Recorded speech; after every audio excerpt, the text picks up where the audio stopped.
Hey everybody, it's Rob from Flailthroughs. This is Gundam Battle Operation 2, and this is a request from Dragon Spartan 90, who wanted an amphibious mobile suit in Swamp Monster colors in the jungle, I believe. One of the ones that neither I nor Salty Walty had done yet. So I picked the Agguguy because I'm pretty sure the last time I was running Swamp Monster around, it wasn't even in the game. So I hope I picked a good one, Dragon. I apologize if I have gotten a repeat, but I'm pretty sure it's not. So the Agguguy is a stealth raid. It's a stealth raid with an extremely far-reaching heat rod, which does really good damage. And they actually, it's one of the few things in the most recent round of upgrades and things they did that got a nerf. They reduced its hit points by a decent margin just to make it a little bit more in the glass cannon range, and I don't regret it, and it does just fine without the hit points. So fighting an Aqua Gym here, it is a general, it's not a good matchup, and the Aqua Gym seems to have some good weapons, but I also have reach, and I have good weapons myself. So the heat rods can hit, twin heat rods can fire forward. That's a Desert Gym, which is about to have a really bad day. Heat rods can reach forward, they can swing to the sides. Well, they have patterns like any other melee weapon, but I'm trying to get towards a description of just how those work, which is forward swing hits fairly directly and fairly quickly for a good range. Downswing hits about the same range, but twice, and of course causes knockdown, whereas the standard one just causes heavy stagger. Then these side swings, or it might just be standard stun, in fact, I'm not sure. And the side swings just hit a big area around you. So they all have their uses, and this poor team in Simple Battle came into this cost where the Agguguys live with 2 supports, and I do not envy them. Fighting a Vishgoof, you can tell it's a Vishgoof straight out because it's using a giant bazooka. Trying not to knock over the team, but also would like to connect with this Vishgoof. Yep, tagged it. Okay, I think it did cause heavy stagger. Knocked down one of my allies, and I should send sorry again, but I'm probably busy fighting. There's that Gym Ground type again, or no, Gym Sniper, excuse me. But yeah, it's again, the support's not going to necessarily have the best day here. Luckily, for that one, I hit it while it was still in iframes, and I just managed to tag one, and thought I could turn far enough to hit the Desert Gym, but that did not work out. I did hit it around the rock. It wasn't through the rock, it was just barely around, I'm pretty certain. If I hit it through the rock, that's kind of broken, but I don't think I did. Hit the Vishgoof. Almost got the Desert Gym. I'm just going to run because it's probably going to be targeting me now, and I'd rather surprise the Vishgoof because, again, I have stealth. And there's the Desert Gym, which this is, I'm trying to use the heat rods. For some reason, I should be switching to Vulcans, as weak as that was. Especially since that would have let me move back and deal with the Vishgoof that just stabbed me in the back and killed me.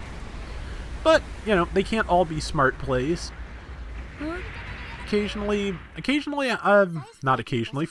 I make mistakes, but I think it's important to identify them, and to be honest, even really good players can make mistakes very easily, so I don't know that I rise to the level of a very good player, maybe on a good day, but yeah, you know, I make mistakes. I've seen better players than me make mistakes. They happen. And moving up, I have my stealth, so hopefully I'll be able to get behind them and cause a lot of damage. They have got some our team surrounded, so yep, just trying to get shots in, hit as many people as possible. Because they had our team surrounded, and because I was trying to prevent damage to the team, I ignored the one I knocked down and went for somebody else as quick as I could. Got the assist on the Vishdonahue Goof, and now there's just this person behind me. It also has that I just used a double heat rod sub-weapon, which got the assist there. And the sub-weapon just launches straight out like a standard Goof heat rod. And we're crouching here in the bushes because they're about to come back up, but this is Simple Battle, so we can recover hit points just by crouching. Actually, just by standing still, I believe, but crouching doesn't hurt. And here they are. And that's the other thing, because I am green and crouching in the bushes, I was in relatively plain sight, and though I am going to get murdered here, I was able to get a surprise attack off before, thanks to my stealth. And got a shot in, but got killed.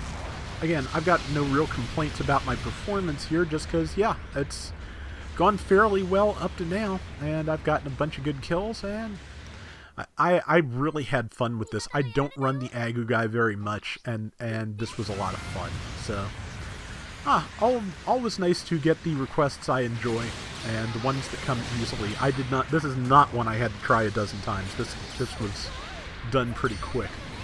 And another, again, heat rod sub-weapon, keeping them primed for the next attack, and followed up with that.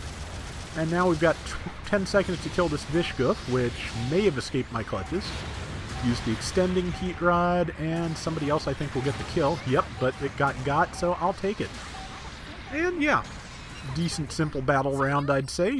6,600 to 4,400, and we will have a look in a moment at my final Agguguy stats, which I'm pretty sure pretty decent. So, and 2725, 450 points of assists, 101,000 damage at, I think, 300 cost. So yeah, that's pretty good. And 7 kills and 2 deaths. Yeah, so it's a level 2 Agguguy. Yeah, I think that's 300. So that is going to do it for today's Gundam Battle Operation 2. We will be back soon with more. So till next time, everybody take care and have fun. Later. Since I didn't get to it in the video, since simple battle rounds are relatively short, the rules of simple battle are that respawn times are decreased and anyone can respawn from any spawn point, so it is just basically a big free-for-all. And it's fun to do every once in a while. That's the big frustration of that mode for me, is that sometimes you can just get locked into a fight in a specific location where the enemy can just spawn behind you and walk up and kill you. And that can be tricky to manage. You always have to be watching your back in simple battle, more so than any other mode. And that gets tough after a while, especially at higher costs.